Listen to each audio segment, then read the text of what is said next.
কিছু কিছু মানুষ থাকেন যারা হিস্ট্রি তৈরি করেন, যাদের জন্য ম্যাডনেস তৈরি হয়। প্রজন্মের পর প্রজন্ম তাদের নিয়ে মেতে থাকতে ভালোবাসে, আঁকড়ে ধরে বেঁচে থাকে তাদের সমস্ত কিছু।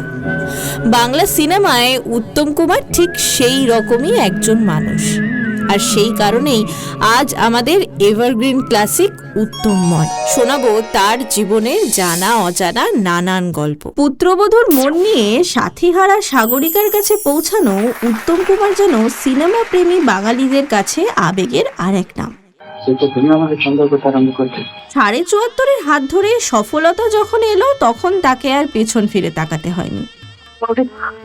12 বছর তার মান মর্যাদা মায়া মমতা মানবত্ব এমনকি নিজের অস্তিত্ব পর্যন্ত নিশ্চিহ্ন করে দিয়ে অন্ধকার নিশ্চল কারাগারের মধ্যে বসে দেওয়ালে মাথা চুপচার চিৎকার করে বলছে,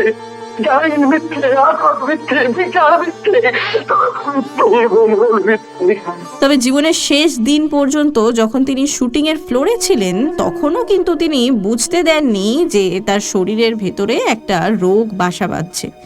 এবং সব থেকে বড় কথা হলো, তিনি অভিনয়টা এত সুনিপুণভাবে করেছেন যে সেই সময়ও তিনি বুঝতে দেননি যে তার অসুখ হয়েছে।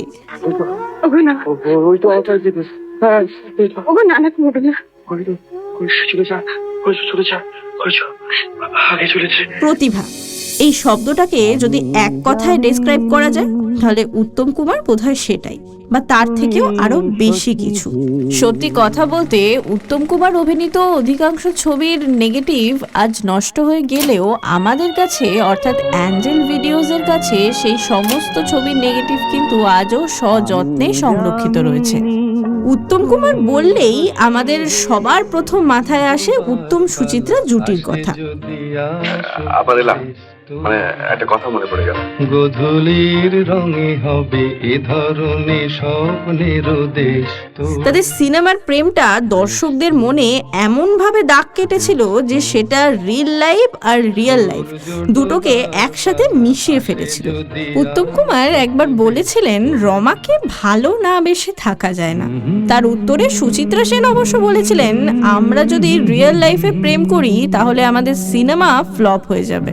আমি কি আপনার মডেল, আপনার প্রণয়নী না পরিহাসিকা? বোর্ডিং এ আপনার সঙ্গে দেখা করা মুশকিল, পথে ঘাটে এরকম ভাবে দেখা করতে বেশ তো, দেখবেন কেউ যেন জানতে না পারে। না না, সে বিষয়ে আমি নিশ্চিত। ওই ভাষা কই কি বলো ভালো লাগে, শোনো গান মনোপ্রাণ ভরে নাও অনুরাগে। জানেন, উত্তম কুমারকে একবার সাবিত্রী চট্টোপাধ্যায়ের বাড়িতে সারা রাত বাথরুমে লুকিয়ে থাকতে হয়েছিল। তার কারণ ছিল, সেই সময় সাবিত্রী চট্টোপাধ্যায়ের বাড়িতে রাত্রি 10টার সময় ঢুকে যাওয়ার নিয়ম ছিল। তখন মৃণাল সেনের রাতভর ছবির শুটিং চলছে। উত্তম কুমার যথারীতি সাবিত্রী চট্টোপাধ্যায়কে রাত্রেবেলায় বাড়ি পৌঁছে দিতে এসেছেন, কিন্তু শুটিং শেষ করতে করতে সেদিন দেরি হয়ে গেছিল।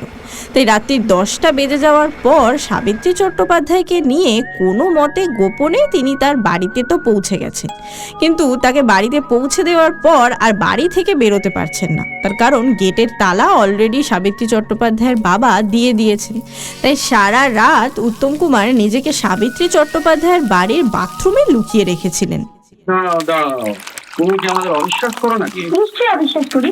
তেঁতুল বিছের সামনে এমন চকচকে আরশোলা ঘোরাঘুরি না করাই ভালো। তবে তো ঘোষগিনীকে জিজ্ঞাসা করলেই হয় যে ঘোষ মশাই কি তেঁতুল বিছে না কাঁকড়া বিছে। উনি কি বিচ্ছে তা আমার জানার দরকার নেই, তবে তোমরা যে একখানা বিচ্ছু তা আমার জানা। কিছুক্ষণ আরো না হয় রোহিতের কাছে, যদি আরো কিছুটা ক্ষণ তিনি আমাদের কাছে থাকতেন তাহলে আমরা আরো সমৃদ্ধ হতাম। যদি আরো কিছুটা ক্ষণ তিনি আমাদের কাছে থাকতেন তাহলে বাংলা সিনেমা সমৃদ্ধ হতে পারত। জীবনের শেষ সিনেমায় শুটিং করার সময়ও উত্তম কুমার অবলীলায় ডায়লগ ডেলিভারি করে গেছেন। তিনি তখনও তার আশেপাশের কোনো মানুষকে বুঝতে দেননি যে তার হার্ট অ্যাটাক হয়েছে। এত বড় একটা সমস্যাকে চেপে রেখে তিনি তার কাজ চালিয়ে গেছেন তার মনের জোরে। শুটিংয়ের কাজ শেষ করে তারপর তিনি হসপিটালাইজড হয়েছেন। কোনো জিনিস তৈরি করতে কত সময় লাগে? আর ভাঙতে একটা মুহূর্ত। যাই হোক, উত্তম কুমারকে নিয়ে এই আড্ডা আমাদের চলতেই থাকবে। ফিরে আসবো আবার নতুন কোনো একটা গল্প নিয়ে, নতুন ভাবে, নতুন রূপে। চোখে দেখে এত করে আচ্ছা টাটা, তাহলে এখন ছাড়ি। আচ্ছা আচ্ছা, নমস্কার। Thank you.